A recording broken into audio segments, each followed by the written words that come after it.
Hi friends, welcome to South Indian వెల్స్ channel. ఈరోజు నేను మినప్పట్టుతో వడ ఎలా తయారు చేసుకోవాలో చూపించిపోతున్నానండి.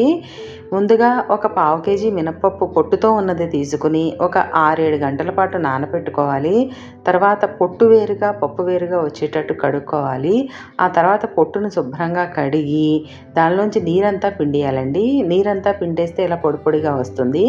తర్వాత పప్పును గారెల పప్పులా రుబ్బుకొని ఈ విధంగా పొట్టులో వేసుకోవాలి.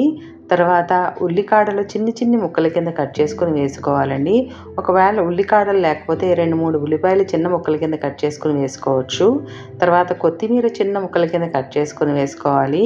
తర్వాత పుదీనా చిన్న ముక్కల కింద కట్ చేసుకుని వేసుకోవాలి. తర్వాత ఒక 5 పచ్చిమిరపకాయలు చిన్న ముక్కల కింద కట్ చేసుకుని వేసుకోవాలండి. తర్వాత 1 ఇంచ్ అల్లం ముక్క తీసుకుని అది కూడా చిన్న ముక్కల కింద కట్ చేసి వేసుకోవాలి.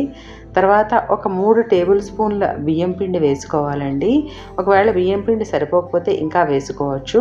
తర్వాత 1 టేబుల్ స్పూన్ జీలకర్ర, ఒక 1/2 టేబుల్ స్పూన్ ఉప్పు వేసుకుని ఇవన్నీ బాగా కలిసేంత వరకు చేతితో మిక్స్ చేసుకోవాలండి. ఇదిగోండి, బాగా కలిపిన తర్వాత మిక్స్ ఈ విధంగా తయారవుతుంది. తర్వాత ఒక బాండీ తీసుకుని అందులో డీప్ ఫ్రైకి తగినంత వేరుశనగ నూనె వేసుకోవాలి.